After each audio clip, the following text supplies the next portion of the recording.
I'm talking about the kind of diplomacy that's going to end the destruction of your country. Yes, but if you Mr. President, with respect, I think it's disrespectful for you to come into the Oval Office and try to litigate this in front of the American media. Right now, you guys are going around and forcing conscripts to the front lines because you have manpower problems. You should be thanking the president for trying to bring it into this conflict. Have you ever been to Ukraine? Did you see what problems we have?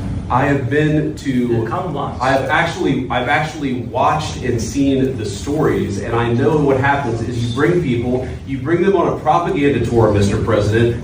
Do you disagree that you've had problems bringing people in your military? And do you think that it's respectful to come to the Oval Office of the United States of America and attack the administration that is trying to prevent the destruction of your country? A lot of questions. Let's start from the beginning. Sure. First of all, during the war, everybody has problems. Even you, but you have nice ocean and don't feel now, but you will feel it in the future. God bless. You don't know that. God bless. You don't God know. bless. You will not have a war. Don't tell us what we're going to feel. We're trying to solve a problem. Don't tell us what we're going to feel. I'm not telling you. Because you're in no position to dictate that. That's exactly what you're doing. You're in no position to dictate what we're going to feel. We're going to feel very good. We're going to feel very good and very strong. You're right now not in a very good position. You've allowed yourself to be in a very bad position, and he happens to be right about it. From the very beginning of the war. You're not in a good position. You don't have the cards right now. With us, you start having cards. But right now, you don't. Yeah, you're playing cards. You're playing cards. You're gambling with the lives of millions of people. You're gambling with World War III. You're gambling with World War III. And what you're doing is very disrespectful to the country, this country. It's back to you. Far more than a lot of people said they should have. Have you said thank you once this entire meeting? No, in this entire meeting, you said thank you. You went to Pennsylvania and campaigned for the opposition in October. Offer some words of appreciation for the United States of America and the president who's trying to save your country. Please, you think that if you will speak very loudly about the war, he's not speaking loudly. He's not speaking loudly. Your country is in big trouble. Wait a minute. No. You've done a lot of talking. Your country is in big trouble. I know. You're not winning. You're not winning this.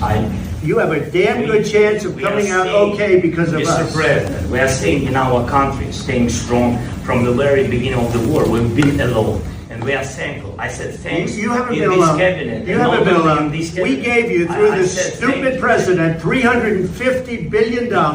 We gave you military equipment, and your men are brave, but they had to use our military. If you didn't have our military equipment, this war would have been over in 2 weeks. In 3 days. I heard it from Putin. In 3 days. This is something maybe less. In 2 weeks, of course, yes. It's going to be a very hard thing to do business like this. Again, just say thank you. I said a lot of times to American people. Except that there are disagreements, and let's go litigate those disagreements rather than trying to fight it out in the American media when you're wrong. We know that you're wrong. But you see, I think it's good for the American people to see what's going on. I understand. I think it's very important. That's why I kept this going so long. You have to be thankful. You don't have the cards. You're buried there. Your people are dying. You're running low on soldiers. Listen, you're running low on soldiers. It would be a damn good thing. And then you tell us, I don't want a ceasefire. I don't want a ceasefire. I want to go and I want this. Look, if you could get a ceasefire right now, I tell you, you take it so the bullets stop flying and your men stop getting killed. Of course, we want to stop the war. But you're saying you don't want a ceasefire. I want a ceasefire because you'll get a ceasefire faster than an agreement. Ask our people about a ceasefire, what they think. That wasn't with me. That wasn't with me. That was with a guy named Biden, who was not a smart person. That was with Obama. It was your president. Excuse me. That was with Obama, who gave you sheets, and I gave you javelins. Yes. I gave you the javelins to take out all those tanks. Obama gave you sheets. In fact, the statement is, Obama gave sheets and Trump gave javelins.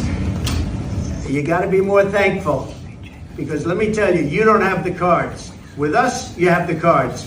But without us, you don't have any cards. One more question to Mr. Vice President.